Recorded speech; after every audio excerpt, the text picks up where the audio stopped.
Good evening, everyone. Let's not waste time. I'm here to talk about something real, in a world full of filters, fake vibes, and fear of honesty. There's still one simple truth, men who genuinely appreciate women. All of them, their strength, their energy, their bodies are not weak. They're evolved. Some people get shy talking about attraction. Not me. Because the truth, respecting, admiring, and yes, being drawn to a woman is not something to hide. It's something to understand, to embrace, and maybe even celebrate. So tonight, we're not talking shame. We're talking power, presence, and truth from both sides. You ready? The admiration of a woman's vagina by a man is often misunderstood, misrepresented, and misinterpreted by society, media, and even relationships. But when viewed from a lens of sincere respect and appreciation, that admiration isn't rooted merely in carnal desire, but in a deeper acknowledgement of femininity, life, sensual power, and emotional depth. A man who truly loves and admires a woman's vagina isn't driven solely by physical craving. Instead, he carries an understanding, conscious or intuitive, that this part of her is not simply anatomical, but symbolic. It's the center of creation, pleasure, transformation, and trust. The vagina, for all its physical function, also carries spiritual, psychological, and cultural weight. For a man to honor it genuinely, he must first break through the layers of societal shame and conditioning that often shroud this appreciation in secrecy or crudeness. Such a man often has undergone a personal evolution, one in which he no longer views the female body as a conquest or trophy, but as an intricate living expression of power and mystery. His admiration may begin with attraction, but it matures into a kind of reverence. He sees the vagina not as something to be taken or possessed, but something to be honored, to be approached with presence, patience, and care. The lips, folds, scents, and textures all are perceived not with objectification, but with a kind of quiet awe. This man understands that the vagina is not merely an orifice. It is a place where deep trust is required, where trauma may reside, where healing can happen, and where pleasure becomes a dialogue rather than an act. When such men engage sexually, their attention to the vagina is not mechanical. It is mindful, attentive, and humble. They listen, not just with their ears, but with their hands, mouths, and bodies. They adjust their movements based on subtle feedback. They learn, they inquire without words. For them, foreplay is not a means to an end, but an expression of appreciation. Their goal is not climax alone, but communion. Such men derive pleasure not just from stimulation, but from watching their partner relax, open, respond, and feel safe. That safety is not accidental. It is cultivated through emotional intelligence, sensitivity, and a consistent presence that says, your pleasure matters. Your body matters. You are not just wanted, you are cherished. That kind of man often resists the mainstream, pornified depictions of sexuality where the vagina is either reduced to a visual prop or a friction source. He may still enjoy explicit content, but his compass isn't guided by unrealistic expectations or desensitized appetites. Instead, he holds a more grounded, realistic, and organic connection to his own erotic self and to the bodies of the women he desires. He knows that not every vagina looks the same, responds the same, or desires the same kind of touch. He finds beauty in diversity, long labia, short labia, thick, thin hair, no hair, tightness, wetness, scent. Nothing is wrong. Left. Nothing is embarrassing. Everything becomes a terrain to explore and understand. And in this exploration, he becomes a student of pleasure. He learns that clitoral stimulation is not a side dish, but often a main course. He values communication and knows that each woman's relationship with her body is shaped by history, experience, and culture. If she is shy, he doesn't push, he invites. If she is confident, he celebrates. If she is unsure, he reassures without condescension. he becomes an emotional anchor as well as a physical lover, because he knows that the vagina is not separate from the woman. Loving her vagina is loving her story, her insecurities, her power, her softness, her wounds, and her triumphs. Furthermore, his admiration extends beyond the bedroom. He doesn't just talk about sex. He talks about menstruation, childbirth, gynecological health, and pleasure without flinching. He's comfortable walking into a pharmacy and buying pads or tampons. He supports her choices, birth control, body hair, underwear, or no underwear, without judgment. He knows that his comfort around her body gives her more freedom within her own skin, and freedom is sexy. Confidence is sexy. When a woman feels safe and adored, she glows in ways that no makeup or lingerie can create. He also educates himself, not because he has to, but because he wants to be a better lover, partner, and man. He reads, listens, asks questions. He learns about pelvic floor health, arousal cycles, emotional patterns tied to sexuality, not because he's trying to hack better sex, but because he honors the complexity of the woman he's with. He might know that the vagina is self-cleaning, that different times of the month affect sensation, that trauma can affect tightness or numbness. He doesn't pathologize. He adapts. He doesn't panic at tears or giggles or pauses. He remains steady, left. The man who truly loves the vagina understands that sex isn't always spontaneous, perfect, or even desired. And that's okay. He never feels entitled. He feels honored when she says yes, and he accepts not tonight without resentment. His conversations with other men reflect this respect too. He doesn't brag. He doesn't reduce women to parts. If he speaks of his lover, it is with warmth, not conquest. He challenges jokes that demean women's bodies. He questions media that exploits. His admiration is not silent, but it is not loud in the way that seeks attention. It is grounded. It is embodied. It is sincere. And perhaps most importantly, the man who truly loves a woman's vagina understands that it is not a one-way street of pleasure. He gives, but he also receives emotionally, sensually, spiritually, when she opens to him, when she trusts him. When her body responds with waves of desire and expression, he is fed to. He is moved. He is changed. That intimacy is a mirror. Her pleasure reflects his own capacity to be present. Her orgasm is not his achievement. It is their shared crescendo. It tells him not just that she is enjoying herself, but that he has created a space of surrender, and that to a man of depth, is the highest kind of erotic reward. So while many might reduce this appreciation to mere fetish or preference, those who look closer know it is more.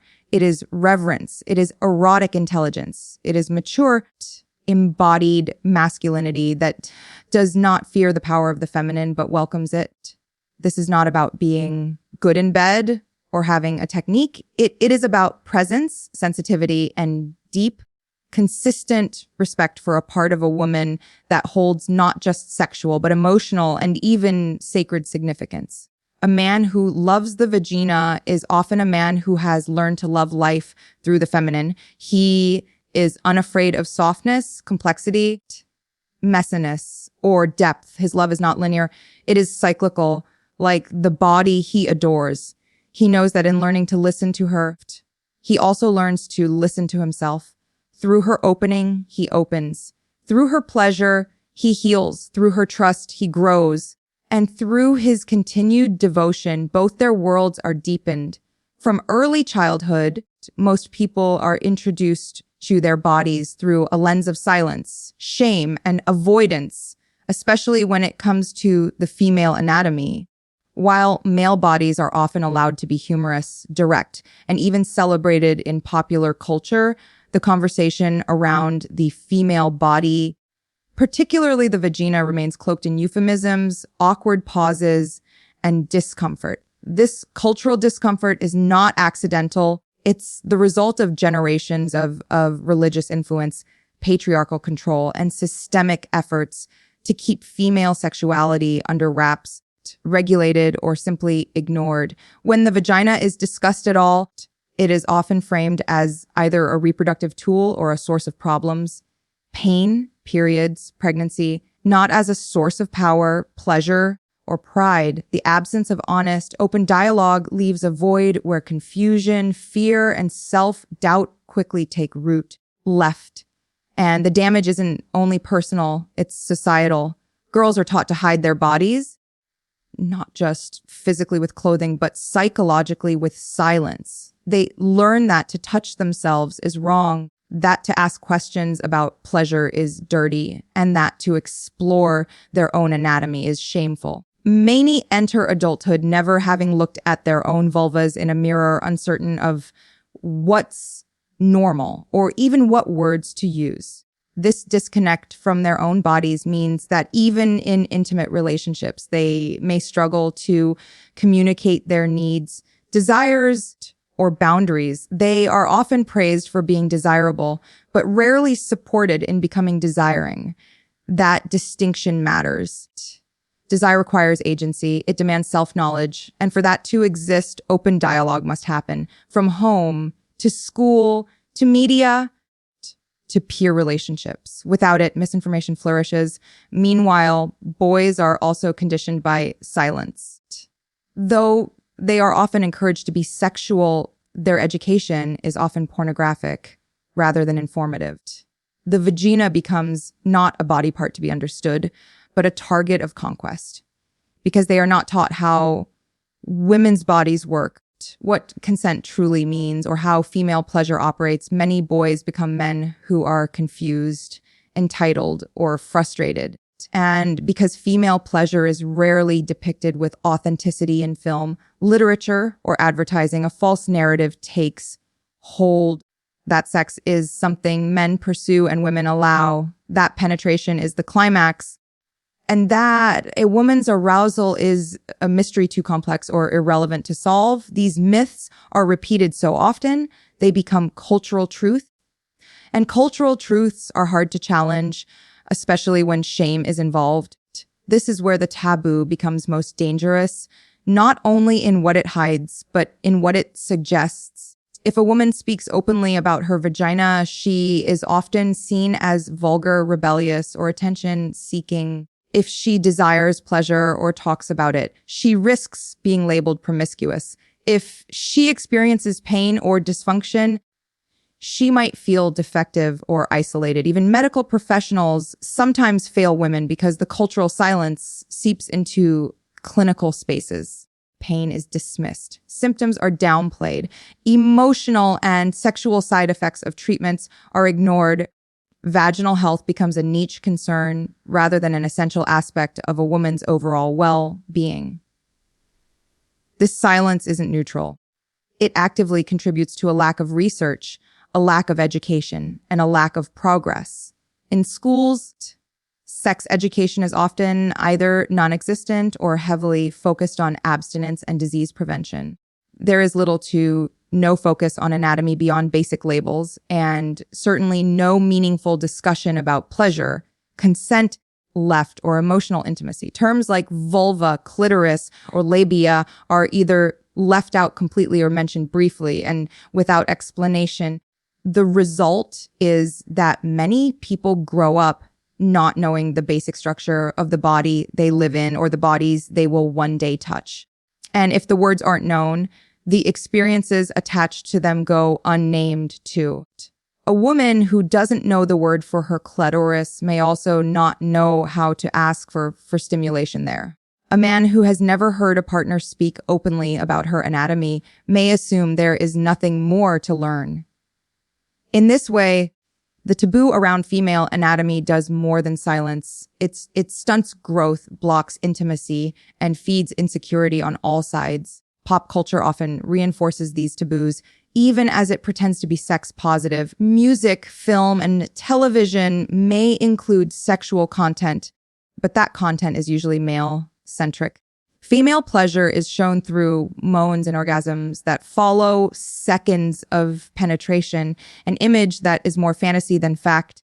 The vagina is exoticized or sexualized, but rarely humanized. Rarely do we see conversations where a woman describes what she enjoys, how she feels, or how her relationship with her own body has evolved.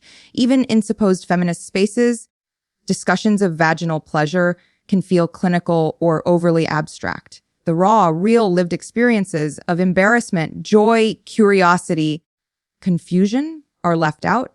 And when something is left out of art, it is left out of culture. People absorb their cues from what they see. If all they see are polished performances or filtered metaphors, they are unlikely to know how to talk about the reality. Religious and cultural norms also play a significant role. In many societies, the vagina is treated as something sacred only in terms of motherhood or marriage, but sinful in almost every other context. Virginity becomes a prize, purity a virtue, and anything else a threat. Women are taught to cross their legs, lower their voices, and suppress their desires. The vagina is policed through dress codes, rituals, and honor codes. Men are taught to be protectors of women's bodies, but not listeners to them. The result is a gender dynamic where curiosity becomes control, where questions become accusations, and where the woman herself becomes a vessel of values rather than a person. This control does not just come from men. It is often internalized by women themselves. They may judge other women for being open, may feel discomfort in their own pleasure, and may struggle to even say the word vagina out loud without flinching. Online spaces have opened some doors for discussion, but they come with their own problems. While social media allows women to share stories, seek advice, and educate others, it also exposes them to ridicule, censorship, and harassment. Posts about vaginal health are flagged as inappropriate. Words like vagina and clitoris are shadow banned. Women who speak about their bodies are accused of oversharing, while those who remain silent are praised for their modesty. Even platforms that claim to be progressive often struggle to balance community guidelines with the need for raw, unfiltered dialogue. The algorithmic suppression of female anatomy mirrors the historical suppression that has existed for centuries. New technology, same shame. The taboo also affects marginalized women more deeply. Women of color, disabled women, trans women, and those from conservative backgrounds often face compounded stigma. Their experiences are rarely centered in mainstream discourse, and their needs are often excluded from sexual health education. For example, medical racism affects how Black women's vaginal pain is perceived and treated. Trans women and non-binary people face invalidation and violence for discussing anatomy that doesn't fit binary expectations. Disabled women are often desexualized altogether, their pleasure considered irrelevant. The taboo is not one size fits all. It adapts to reinforce power imbalances wherever they exist. And that makes it all the more necessary to dismantle, just personally but systemically.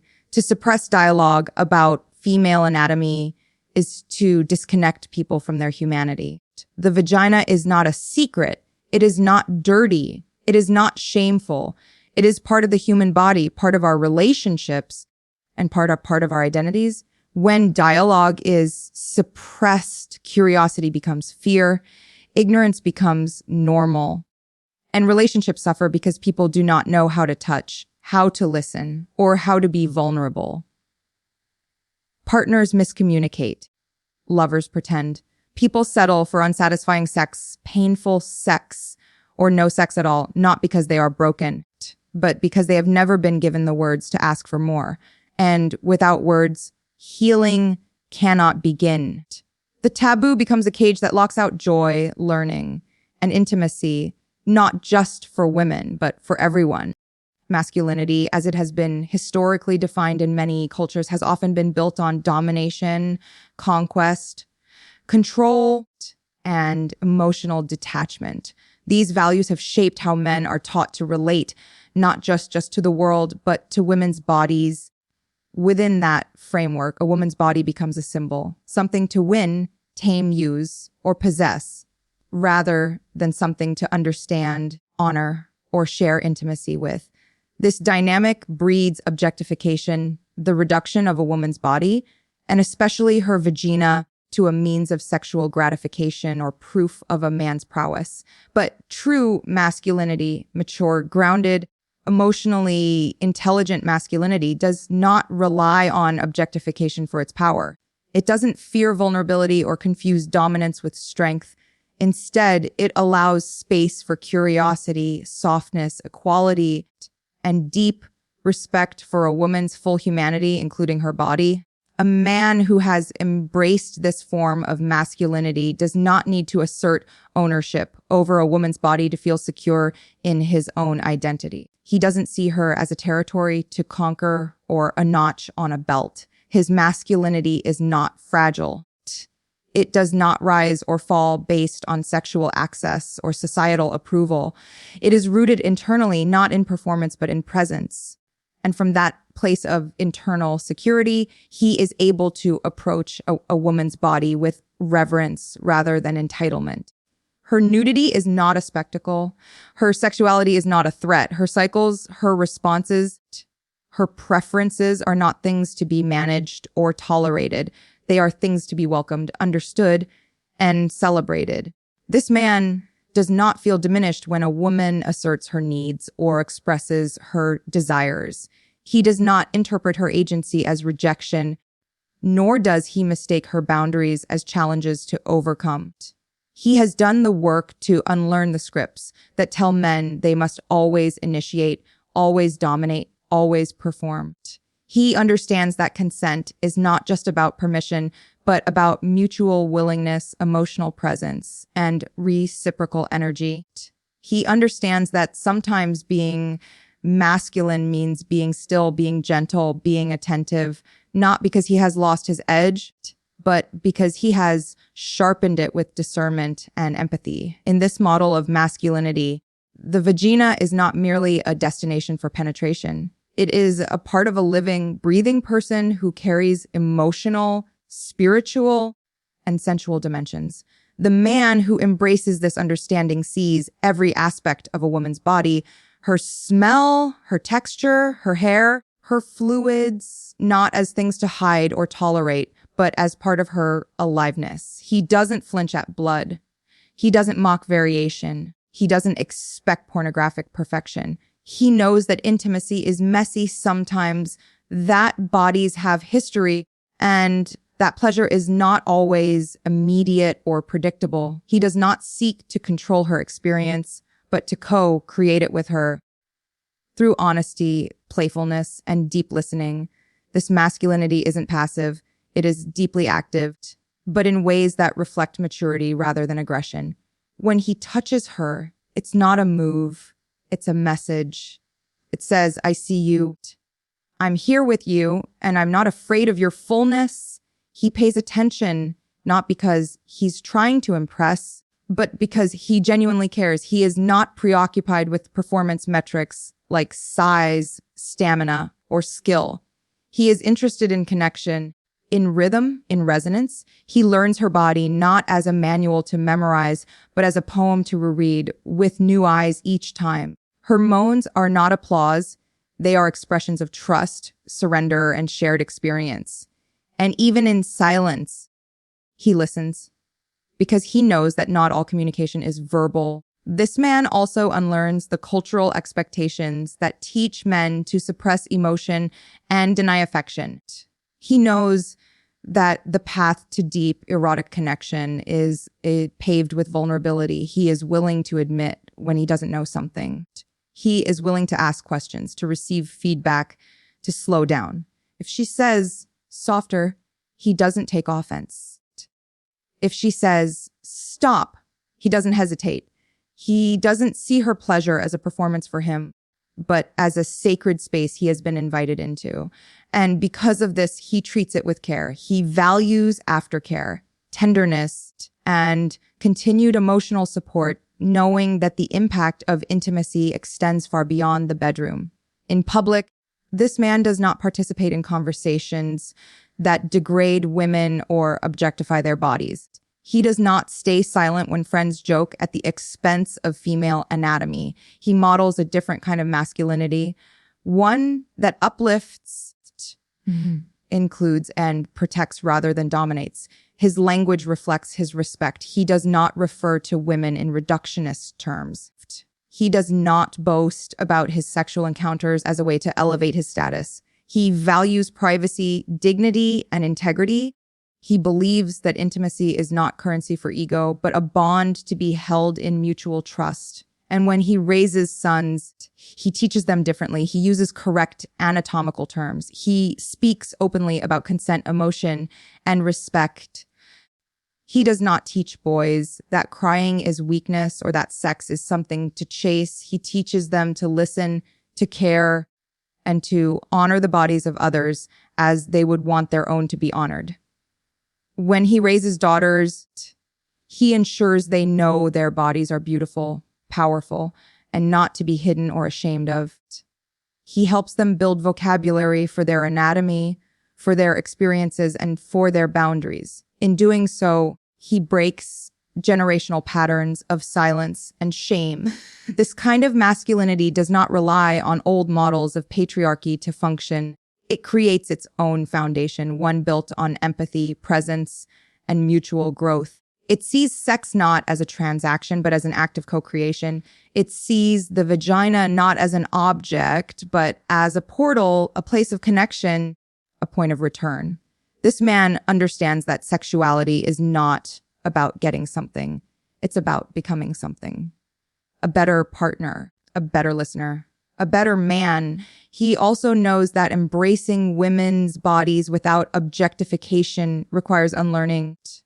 And that unlearning is uncomfortable. It requires him to reflect on his past, to own his missteps, to confront the culture that shaped him. He doesn't deny that he was raised in a world that trained him to separate a woman's body from her humanity.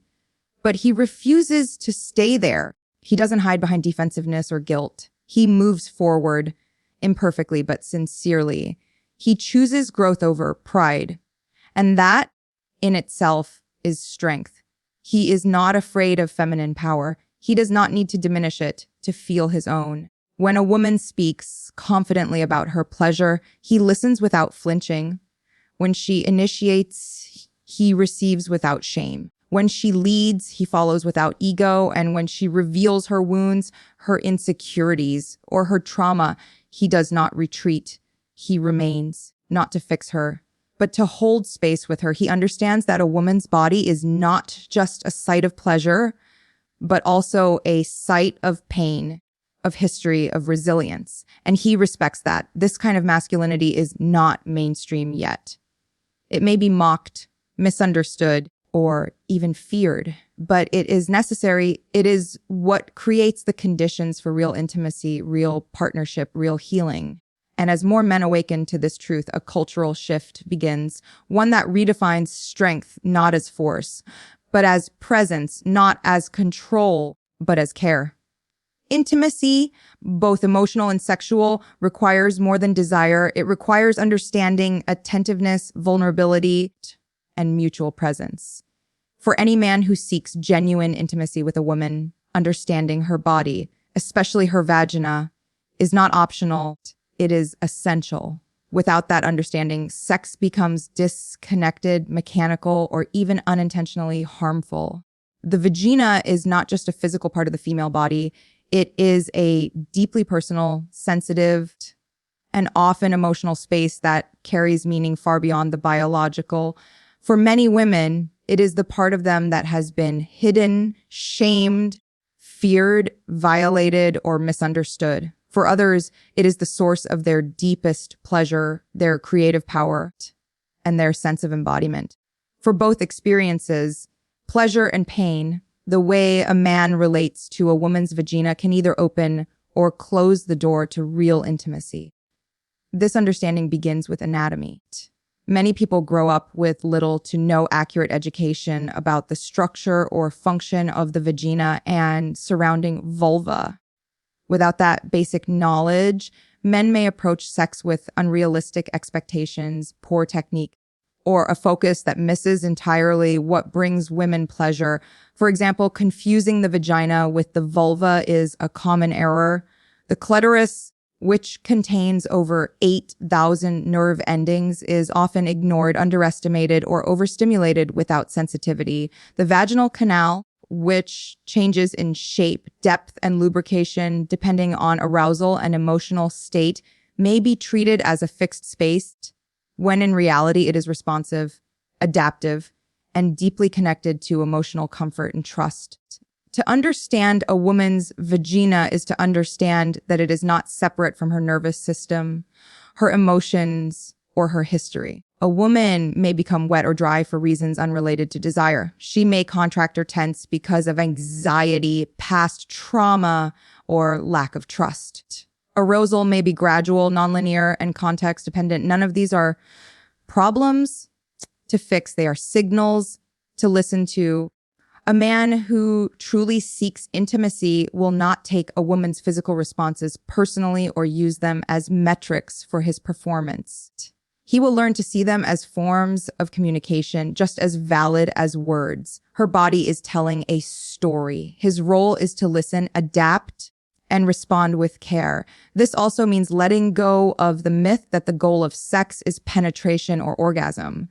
For many women, the most intimate and fulfilling experiences do not come from intercourse alone, but from the emotional build up, the presence, the way her partner touches her with intention and attentiveness. The vagina responds not just to fingers or a penis, but to tone of voice, eye contact, breathing patterns, emotional safety. When a woman feels seen and safe, her body opens. When she feels rushed, judged, or pressured, her body closes. This is not about manipulation or control. It's about resonance. A man who takes time to learn these patterns, who sees foreplay not as a prelude, but as a central experience, creates the conditions for deep intimacy to arise. He is not just seeking arousal, he is seeking alignment. Many women carry emotional memories in their pelvic area. The vagina is not just a passage. It is a holder of experience. Childbirth, menstruation, sexual history, trauma, relationships all leave impressions, some conscious and some not. This is why understanding the vagina requires emotional intelligence. A man who can be emotionally present during sex, who is unafraid to check in, to ask questions, or to hold space for whatever feelings arise, becomes not just a lover, but a partner in healing and connection. He does not flinch at tears. He does not demand silence. He creates an atmosphere where expression is not just allowed, it is welcomed. Understanding also means learning about the natural processes that affect the vagina. Hormonal cycles impact lubrication, sensitivity, desire, and comfort. Menopause changes tissue elasticity and sensation. Birth control may influence arousal or mood. Vaginal infections, injuries, or medical conditions may alter how a woman experiences touch. A man who dismisses these changes or responds with frustration only reinforces distance. A man who asks questions, who offers patience and non-judgment, helps create intimacy that goes beyond the moment. It builds trust that extends into all areas of the relationship, because the woman knows she is not being loved for performance, but for presence, not for what her body does, but for who she is. This understanding also requires a shift away from performance-based masculinity. When a man is obsessed with whether he is doing it right, he often becomes disconnected from his partner's actual experience.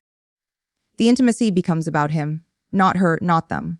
True understanding of the vagina involves slowing down, releasing control, and tuning into subtle feedback. It means learning her rhythms, her reactions, and her timing. No two women are the same. What worked with one partner may not work with another. What worked yesterday may not work today. This is not a flaw. It is a feature. A man who appreciates this variability is not discouraged by it. He is fascinated. He sees her body as an evolving landscape, not a static object. And with that curiosity comes deeper emotional connection. That connection, sex becomes something far more profound. It is no longer just physical release. It is a portal into mutual vulnerability, healing, and union. When a man approaches a woman's vagina with reverence, attention, and emotional openness, she is more likely to reveal herself fully. Not just her body, but her mind, her fears, her fantasies, her truth. This creates a loop of intimacy. The more she feels safe, the more she opens. The more she opens, the more he feels trusted. The more he feels trusted, the more he relaxes into emotional availability. And on it goes. The vagina becomes not just a site of entry, but a center of energetic exchange, a place where two people meet in their rawest, most unguarded selves. Understanding the vagina also includes unlearning the shame and taboo that society places around it. A man who cannot say the word without giggling, who is grossed out by menstruation, who finds natural smells or fluids off-putting, cannot build true intimacy because his reactions are rooted in cultural programming, not personal insight. That discomfort sends a message, even if it is unintentional, your body is too much. But the man who embraces all aspects of a woman's body, including the parts that society tells him to avoid or ignore, becomes a space of acceptance. His presence tells her, you do not need to hide. You do not need to shrink. You are allowed to be real, and that is the seed of real intimacy. He also understands that his own vulnerability plays a crucial role. Intimacy is not one-sided. A woman may feel emotionally safe with a man who is emotionally open. When he expresses his feelings, his fears, his insecurities, he allows her to do the same. Understanding the vagina is not just about technique. It is about what kind of energy a man brings into the space. Is he defensive or open? Is he rushing or present? Is he trying to perform or trying to connect? These questions matter. The body feels the difference.